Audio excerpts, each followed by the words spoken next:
And today, we would like to evaluate the fiscal policy. We wonder if the fiscal policy the current government employing is expansionary to get the economy out of recession, or is neutral, or contractionary. So what those things mean? So generally speaking, if the government is running a deficit means they collect less money than they spend. They spend more money than they collect, so they're running a deficit, a red number. Then we tend to jump onto the conclusion that they are running expansionary policy, so that they're increasing aggregate demand and trying to get the economy out of recession, increase GDP, decrease unemployment, and so on. And whenever the government having surplus means they are collecting more money. They're collecting a lot of tax revenue, but do not spend as much. They have a surplus, a positive sign in front of the figure. Then we tend to jump onto the conclusion that they are having this contractionary fiscal policy, means the economy is doing great. There's high GDP, low unemployment. It might be a bit of overheating. So the government is spending less money, taxing more to cool the economy down a little bit. But is this method precise? I mean, just by checking surplus or deficit and judge and evaluate the policy and say, go ahead, conclude that it's expansionary or contractionary. Is this precise? The answer is no. You cannot simply conclude or evaluate the fiscal policy by just looking at the deficits or surplus. Why is that? Because last class we said economy, the whole economy system has this built-in stability. Means at a great time, whenever there's a high GDP, everything is great. There is simply more items to tax about. People get a job. High GDP means they hire more people to work, to produce. Then you can tax their income.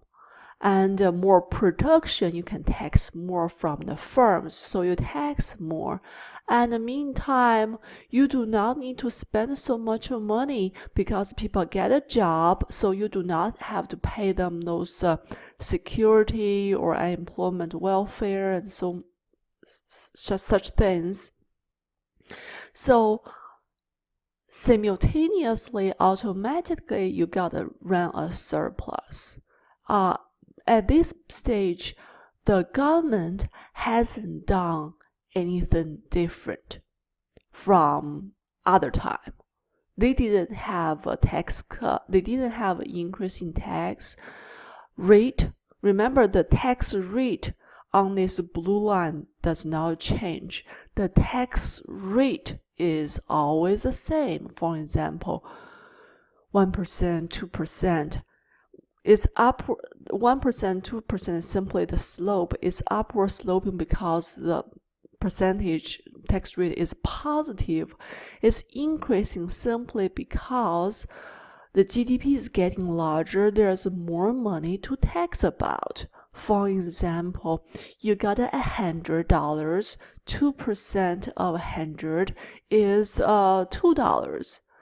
And whenever you have $1,000 moved to the right-hand side, then with the same amount of a 2% of tax rate, you got $20 as opposed to 2. So of course it's getting larger. However, the slope, the tax rate does not change. It does not mean that the government changed the tax rate. The government didn't do anything yet. Okay. And whenever there is a bad time, like GDP is low, simply means businesses do not need so many people to work to produce. They're going to lay off people. People are going to lose their job, so you do not have an income tax to collect. Although your tax rate again is not changing, your absolute monetary value from tax revenue decrease, and you have to pay more government spending because people lose their job. You're going to pay them Social Security, welfare, and those type of things. And for businesses, they produce less. There's simply less products to tax on. So tax simultaneously decrease. Again, it does not mean the government changed the tax rate. It hasn't yet. Okay, so if we have a deficit or surplus solely because of this existing economy system, as opposed to the discretionary policy change from the government, then we cannot say we are having an expansionary policy or a contractionary policy. We cannot do that. So how do we do that? How do we evaluate fiscal policy? We have to use the cyclically adjusted budget to evaluate. So first of all, what is a cyclically adjusted budget? Cyclically change is the change over here by built-in stability. So whenever it's a good time, we automatically have a surplus. We call this cyclically surplus because we're having a boom. Remember, cyclical thing originally from cyclical unemployment. Cyclical unemployment is from recession simply because we're having bad time. And we say, a cyclical change is not intentional change. It is not discretionary change. It's just a change by the built-in economy system. Okay, so we need to disentangle this cyclical change contributed by the built-in stability and check the leftover budget and say if it's expansionary or contractionary. Okay. Again, I want to emphasize that the discretionary policy means the intentional change by the government. For example, they change the tax rate from 2% to 1%. That's change. That's government intentional discretionary policy change. Non-discretionary built-in adjustments are those things we're covering in this slide. So what do we do? Okay. Again, give you a more intuitive example. Is a 1 million tax cut big enough to call current policy expansionary after considering the potential GDP of the United States? You will say probably not. Okay, so the US GDP is measured in trillions of dollars. 1 million tax cut, wow, a big deal. So we need to check. We first need to disentangle the automatic changes in tax revenues that varies with the GDP from government discretionary fiscal policy before evaluating fiscal policy. Second, we need to check the magnitude. If there is a tax cut or tax increase, is it a big deal considering the GDP level of the United States? So two things.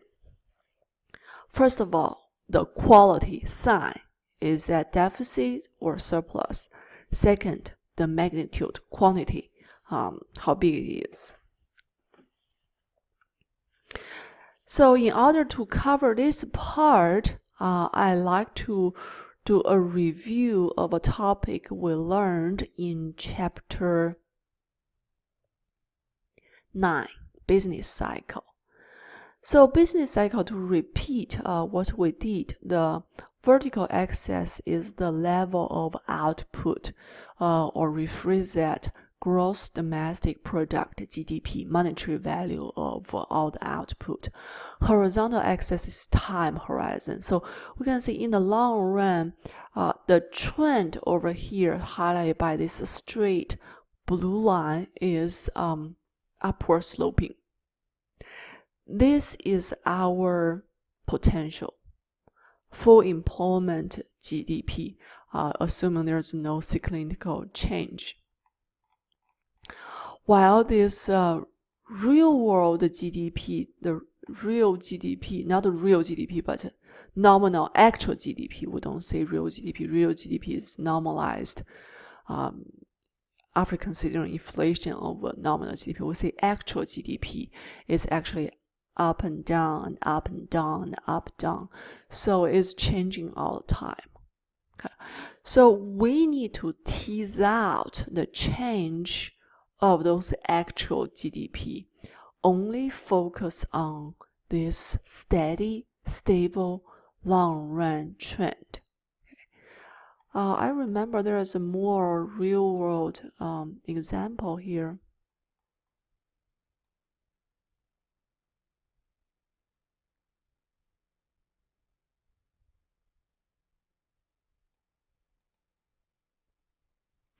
So this is on this one we can say this is United States. It's more practical. This real world example. This started from 1995 until 2015, about 20 years, and the red solid line represents potential GDP. So that's our capacity. Full employment, no waste resource, taking advantage of everything. This is our production capacity. While what is actual GDP? Actual GDP is a blue line. We can say there's a lot of fluctuations, up and down, and there's a lot of down over here. Okay, so my point is we need to tease out the budget, influence on budget from those ups and downs of actual GDP. Only focus on real potential GDP. Okay.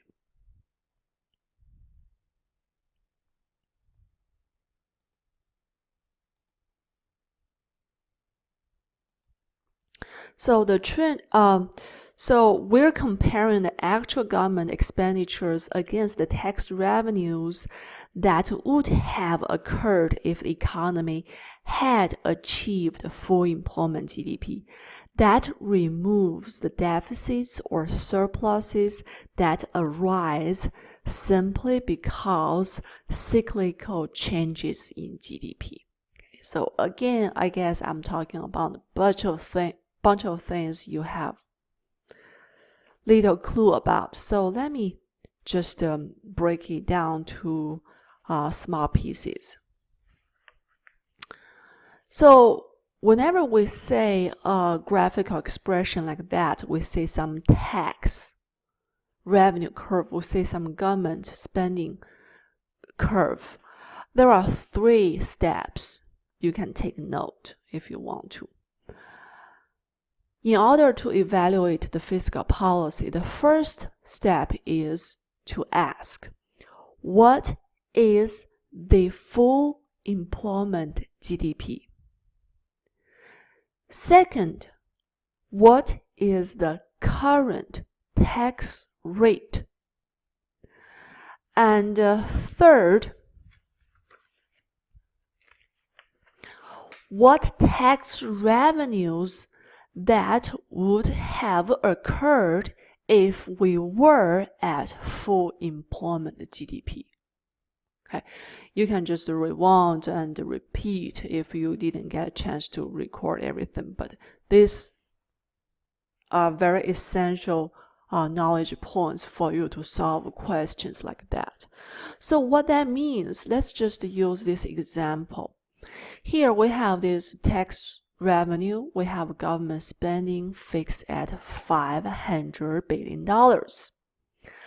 And we can say there are two time periods, year 1 and year 2. Correspondingly, we have two GDP level, GDP at year 1, GDP at year 2. Remember, we're here talking about actual real GDP, so real world situation. And the first step I talk about it is we need to know what is the full employment GDP. The full employment GDP here, we assume it is the first years. First year GDP, $500 billion is our full employment GDP, QF. We just assume so. And the second step is GDP now declines from full employment GDP 1 to year 2 GDP year 2. We say there is a recession.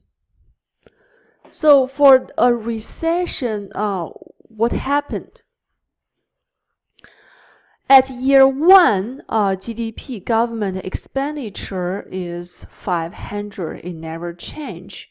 Corresponding tax revenue correspondingly is also $500 billion. So cyclically adjusted budget deficit in year 1 is 0, and a percentage of GDP is also 0. So year 1 we have a neutral fiscal policy. Now we move on to year 2. Actual GDP now falls to GDP 2. And at this time, at GDP 2, we can say government spending does not change. It's still $500 billion on G. Okay. And at GDP 2, with the existing tax rate, we can say the tax is somewhere at point C, which is $450. So $450 is the amount of money collected out of tax revenue, while the government spent $500. So there is a gap. The distance between the two of them, $50 billion, is the cyclical deficit. There's nothing to do with the discretionary fiscal actions because the government didn't change government spending, the government didn't change tax rate. Then how to judge government fiscal policy? We would say the second step is to check what is the tax revenue with the current tax rate if we were at full employment GDP 500, GDP 1. We can say it is 500, so still neutral. Okay. So let me go ahead and write this down.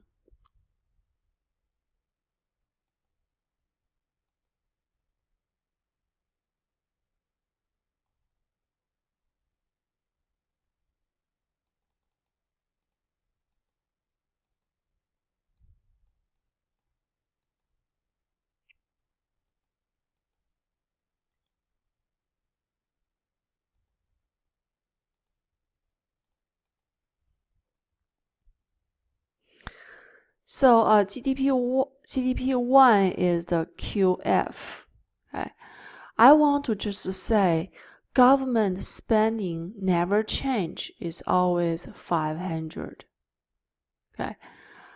Although the actual GDP declined, the actual GDP decline, it does not mean our production capacity change.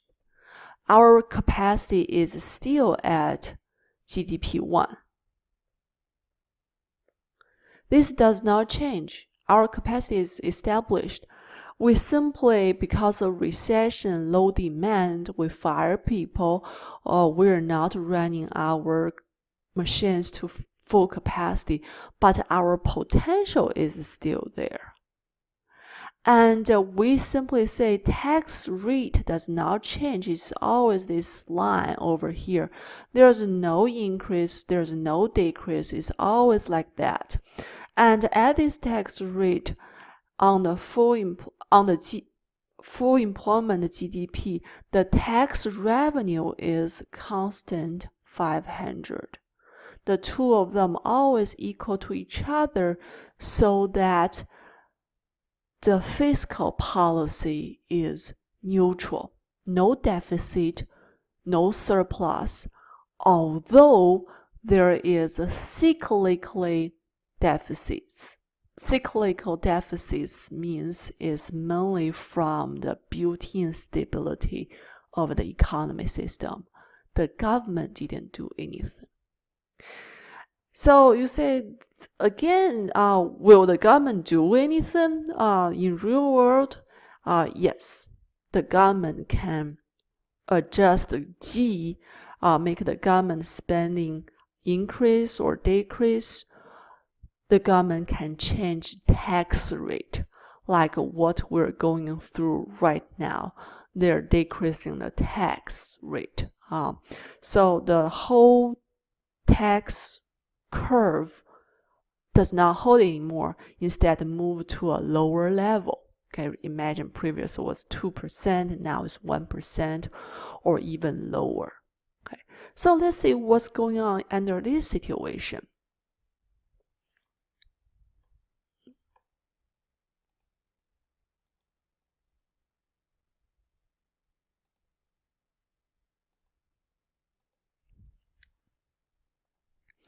Again, here on this chart, we assume that full employment GDP is at GDP year 3. Okay, this is QF. This never change in short run.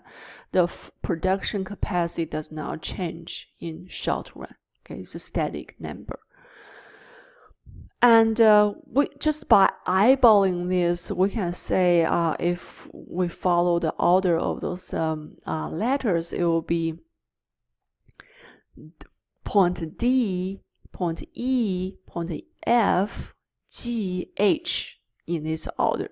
Okay, so how is that?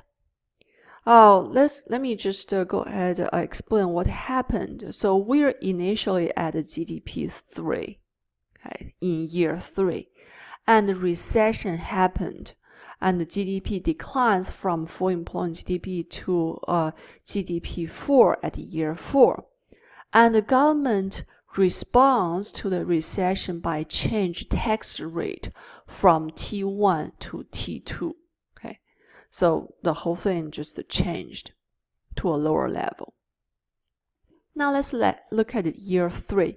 At year 3, government spending 500, tax at T1 also 500 GDP. GDP 3, year 3 on T1 cross at D 500. So at year 3, government spending is equal to T1, no deficit, neutral. Year 4, government spending is at E 500. Actual GDP at GDP year 4 over here, tax rate changed to T2. And at GDP 4, with a tax rate of T2, the tax revenue is 425. So T is 425. And government spending is 500. So the gap between the two of them, 75, you can see it is a huge deficit. They're running a huge deficit. You say, okay, they're doing crazy expansionary fiscal policy. But wait a minute, $75 billion of deficit can be split into two: discretionary, non-discretionary, cyclical adjustment. Now the question is, with the current tax rate T2, what the tax revenue would be if GDP were at full employment GDP, which is GDP 3. We can say at GDP 3 with a tax rate of T2, we can say they're actually at point H, 475. So the budget adjusted deficit without the cyclical one is only 25, okay, as opposed to 75. So here we can split this 75 into two. 25 is from the government. It's a budget adjusted deficit, while the leftover 50 is from cyclically adjusted budget. So, the cyclically adjustment from the non-discretionary built-in stability. 25 is discretionary policy, 50 is non-discretionary. And we can see 25 is much smaller than 75. Then we can go ahead further evaluate this huge expansionary or just modest expansionary fiscal policy.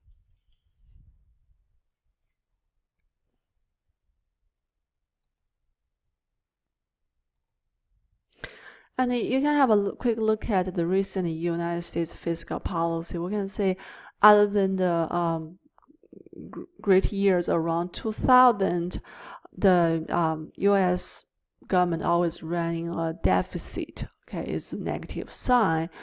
But we can say the actual deficit, the magnitude is, generally speaking, always larger than the cyclical adjusted deficit. So for example, on 2003, we can tell that while the actual deficit is 3.4, 2.7 is contributed by government discretionary policy. The leftover 0.7 is from the built-in stability. And we can see in 2009 is really crazy big, negative 10.1, and we can see a huge amount is contributed by the government discretionally. They're intentionally doing so, and a small amount from the built-in stability. And again, the textbook have a lag. The biggest thing they're talking about fiscal policy is still about the Great Recession.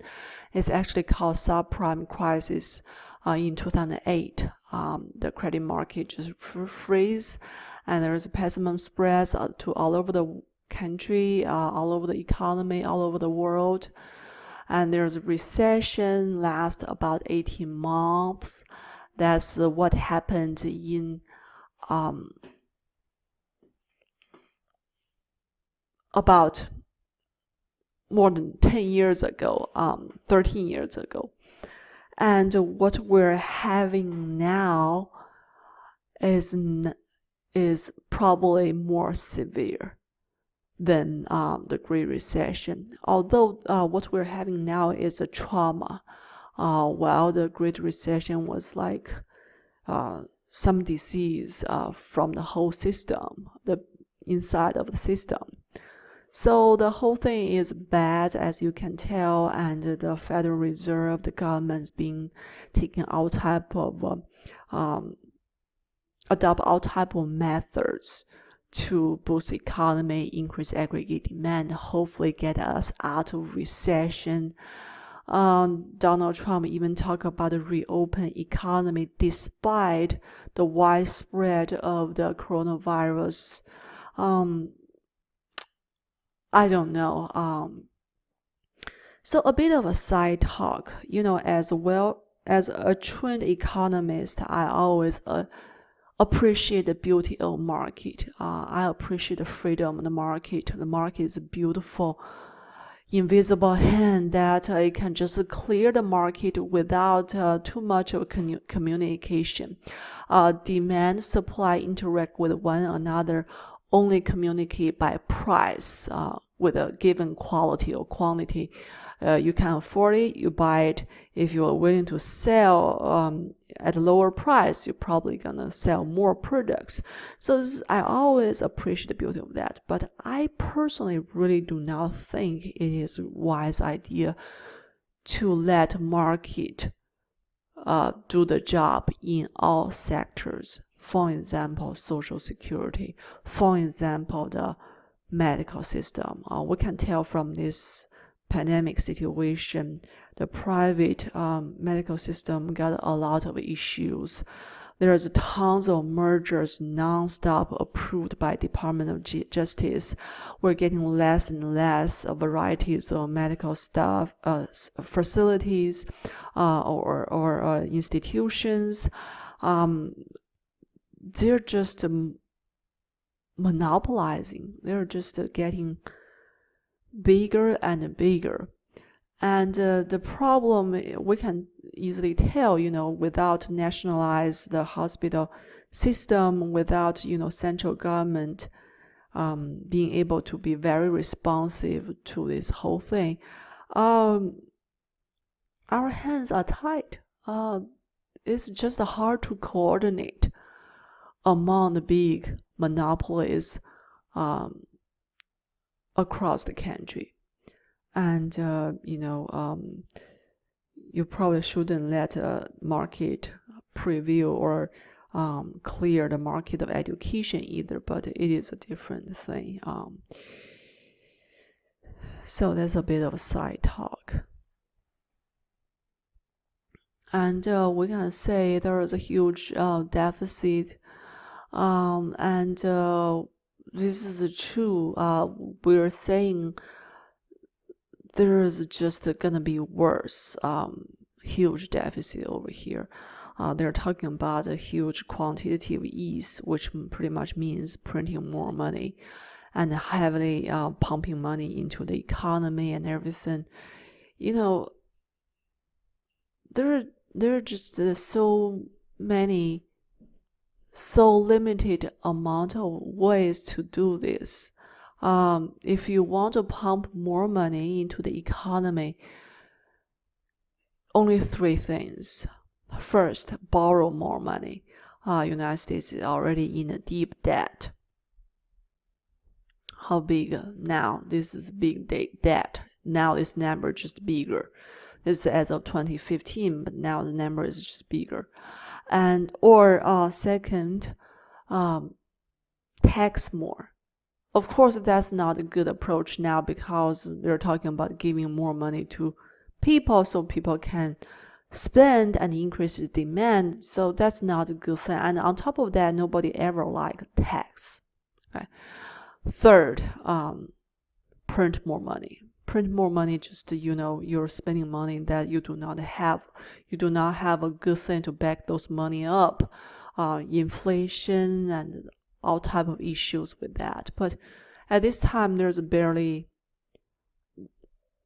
any, I cannot imagine how the government or the Federal Reserve can be more creative in this.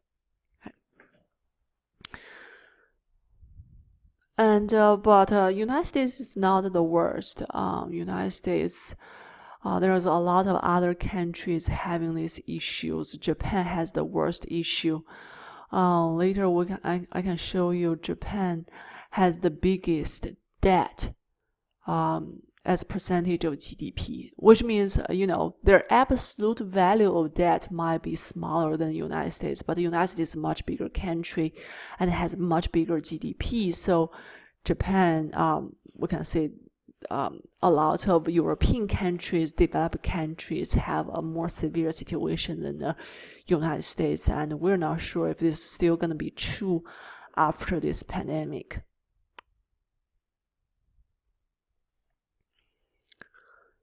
And but everything got a problem. So whenever we're talking about the policy, effectiveness of the policy, the number one problem is there's a time lag. So it takes a while for the government to recognize what's going on, and take them quite a while to discuss, talking, in a democratic country, democracy is great, but means endless talk. You just talk about it whenever, you're missing the time window to solve the problem. And, whenever you carry out this policy and, there's an operational lag before you can see the effect. Another example, again, like this COVID-19, China found the first case in December last year, and they notified the WHO on December 31st. And there's started to be first case in United States in late January and everything. And still yet, it takes quite a while for people to recognize how severe this is, despite the lessons learned, despite what happened in China, what happened in South Korea, what happened in Japan, Italy. Despite all of those, they're waiting. I don't know what they're waiting on, but now, is way passing the time window of having a content is big community spread, and hopefully the shutting down and the quarantine and staying at home, social distancing can gain a couple of weeks for those hospitals to be to get facilities and necessities and PPE. So let's hope for that. And again, there's other issues, the political business cycle, right? Why they refuse to why they have been downplaying this all along. At very beginning, say, it's simply, severe flu, nothing but a flu virus. Just wash your hands, that's enough.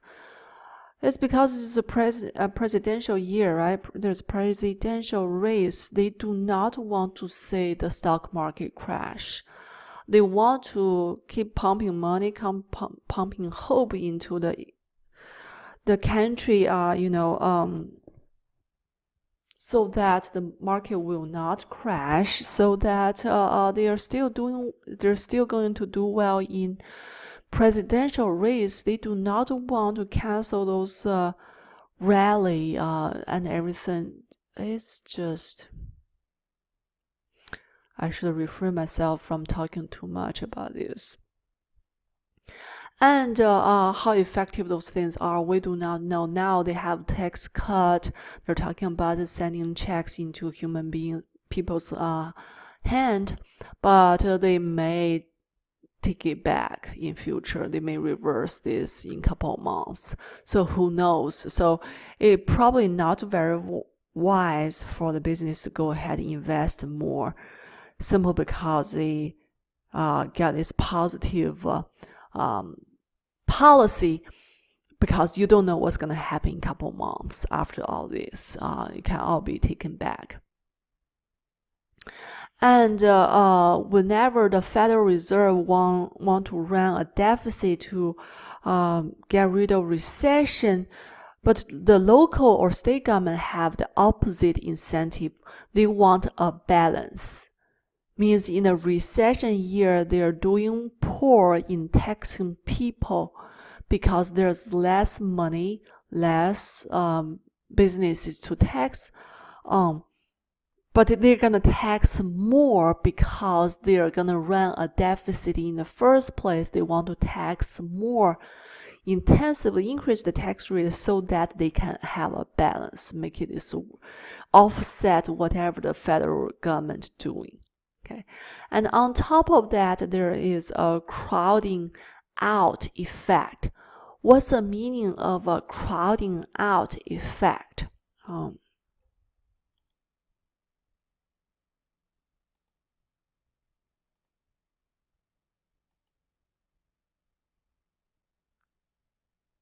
Again, I talked about this before. We're talking about the money market. Money.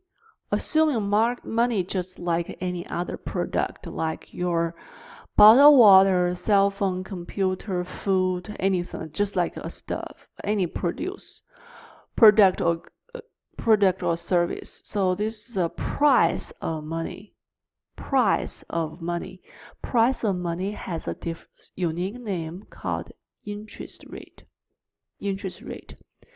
Interest rate tells you how much the money, the price of using or loaning this money, borrowing this money. Horizontal is the money stock. Okay, and for example, the supply of money is kind of fixed in a certain time snapshot. And for example, this is demand of money by everybody, government, public, businesses. If the government want to run expansionary fiscal policy, then government needs to borrow money to run a deficit. Borrow money from the public, borrow money from somebody to run a deficit. So the demand for money will increase. What's the immediate effect of that? That will drive the price of using money up, increase the interest rate. What's the problem of that? Increase in interest rate will increase the costs of borrow money by businesses or firms. It's getting more expensive to borrow money now from the banks. So that will discourage personal consumption. That also discourage the personal consumption for houses and cars. The government spending crowd out all or partial of that private consumption or business investment. That's also a problem of that expansionary fiscal policy.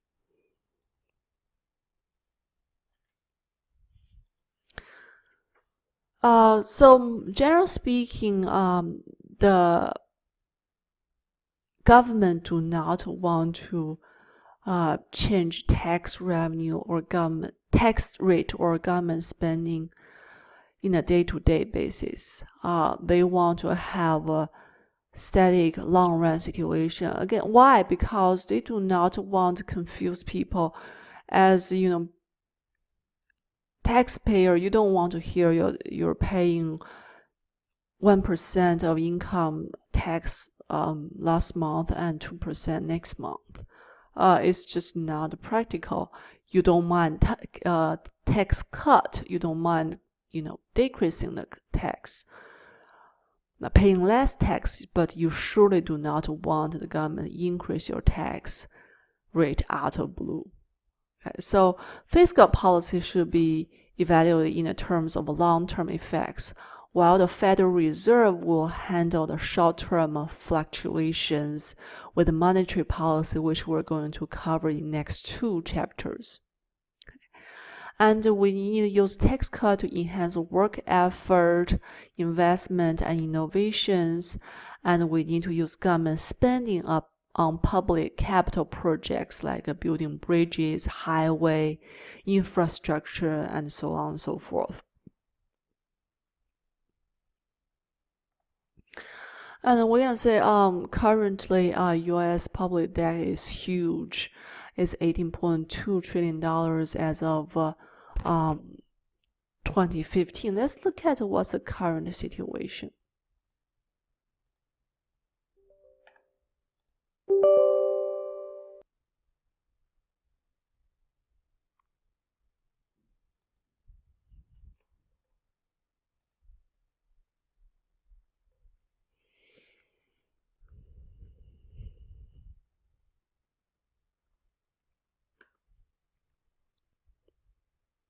Wow. $23 trillion. Yeah, just getting larger. And it will be even larger after this year. It's a accumulation of years of federal deficits and surplus. Deficit and surplus is just a snapshot, current years. Positive surplus, negative deficits, and whatever we have left from previous years can be cancelled or getting larger because of current surplus or deficits. And how does the government finance those debt?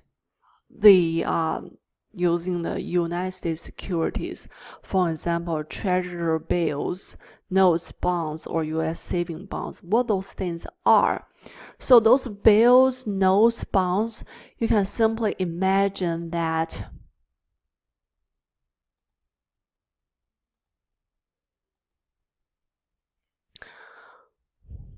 so for example, this is the government, U.S. government, and this is people. And the government want to borrow money from the people. So for example, $100. So people will pay the government $100 or give the government $100 in exchange for a thing called a note, okay, or bill or bond. On this bill or on this note, it says some specification. First of all, tell you how much money this is worth, and tell you a mature time. For bills, is up to 52 weeks to mature. What's the meaning of mature? The government need to pay your money back on top of interest. And treasury notes is about 10 years. For bonds is about 20 to 30 years. You can go home to ask your grandpa if they have any bonds by the United States. Don't forget about that. Okay. Sometimes they just assume people, forgot about it, or just, people are not there anymore, so that they just get those money without paying back. Okay, so with $100, saying I owe you $100 and specify a mature date, I promise you I'm gonna pay you back in 2040, and tell you what is interest rate. Interest rate, for example, pretty nice, 3%. Because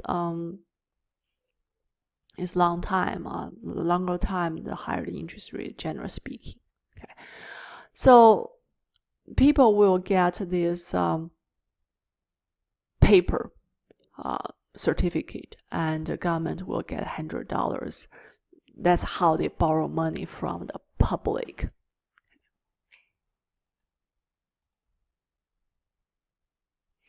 And we're gonna say majority of the United States public debt are in the hands of the United States.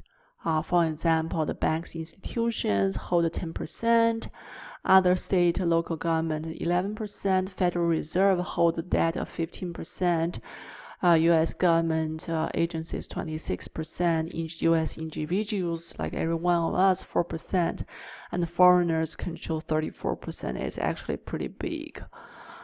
So you can imagine every year the tax revenue.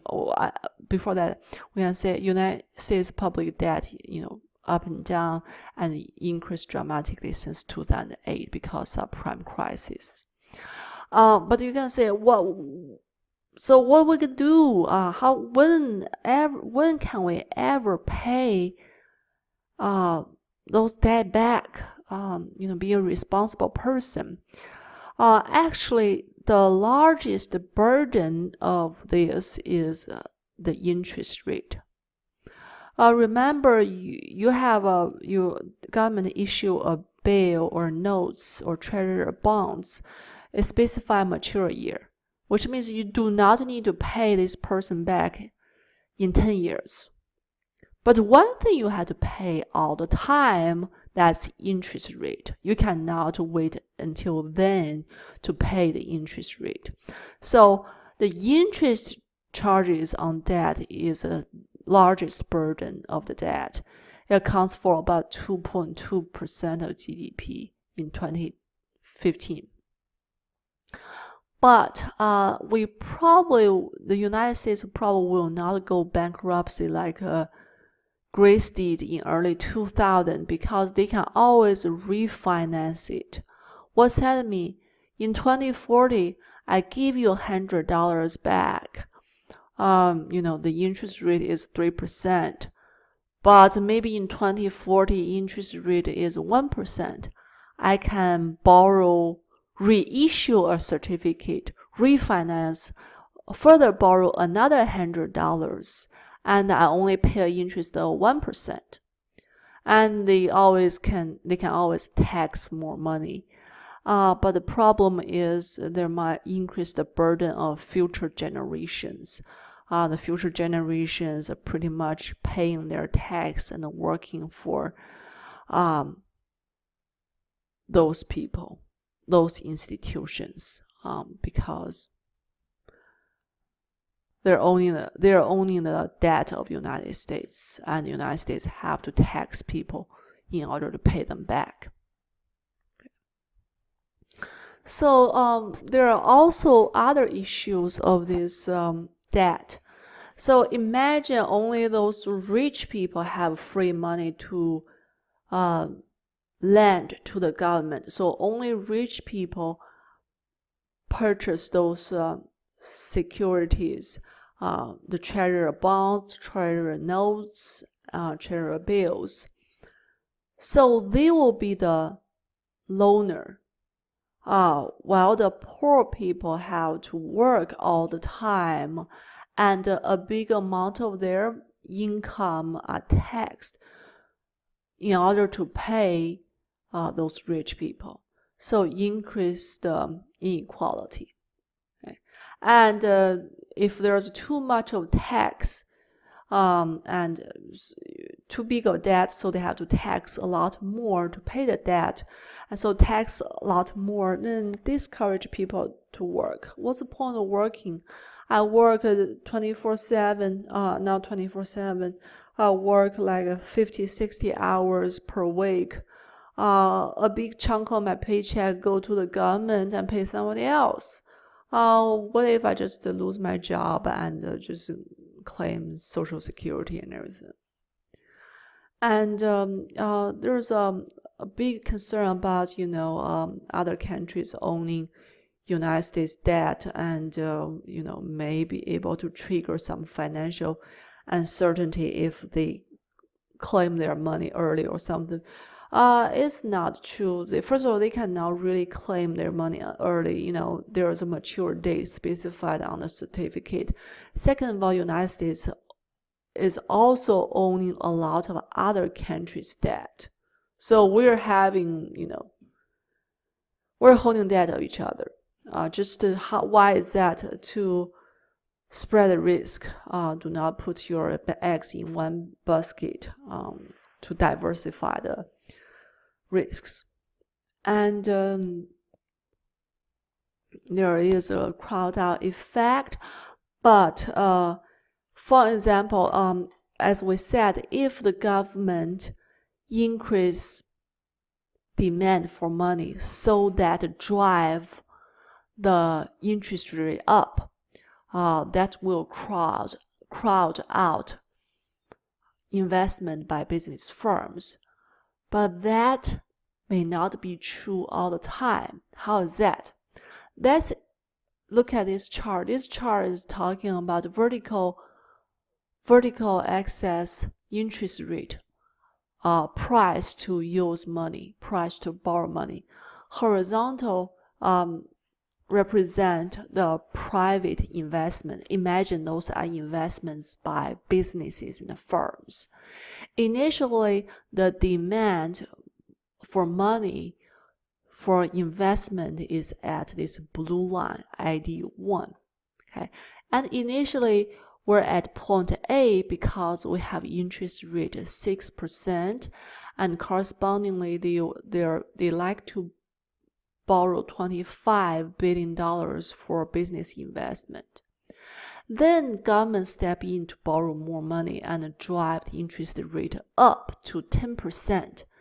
And we can say if we're moving along the same investment curve, we'll move from point A to B and crowd out about 25 to 15, $10 billion of private investment. But if the government borrow more money and spend those money on good things, for example, building great highways, building infrastructure, bridges, so that create a better environment for businesses and firms, that is likely to increase the incentive of investment by business and firms. So the investment demand curve will shift right-hand side to this burgundy line, ID2. And then we can say on ID2 at 10% of interest rate, corresponding investment stays at 25 as opposed to decreasing. So my point is, government can borrow more money. They better not spend those borrowed money on some useless stuff like white elephant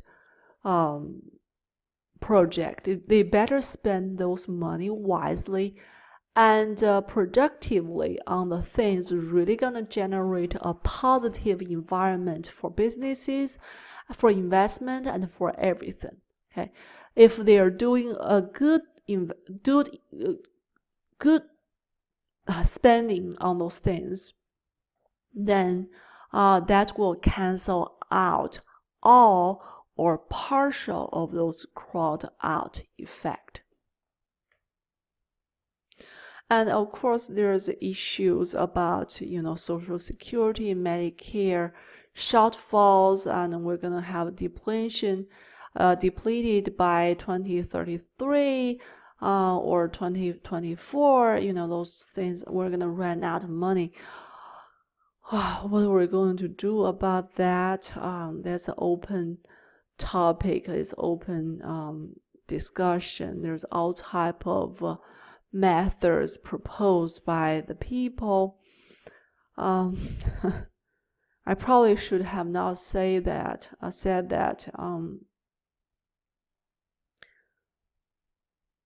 Well, I should have not said that. I choose not to say that. Forget about what I'm going to say.